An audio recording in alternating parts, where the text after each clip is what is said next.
তাকে শ্রদ্ধাঞ্জলি জানাবো তার জন্মদিনে। আমাদের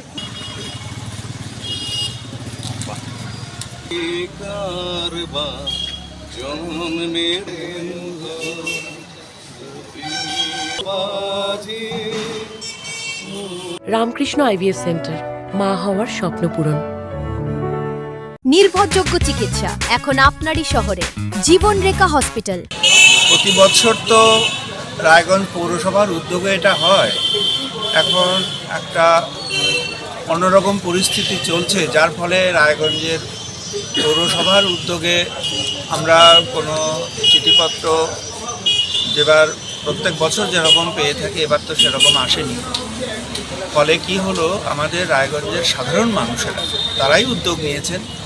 উদ্যোগ নিয়ে বন্ধুবান্ধব, পরিচিত মানুষজন, Raiganj merchant association, Raiganj West Dinajpur chamber of commerce, তাদের কিছুটা অংশগ্রহণে আমাদের এই অনুষ্ঠানটা আজকে অনুষ্ঠিত হলো।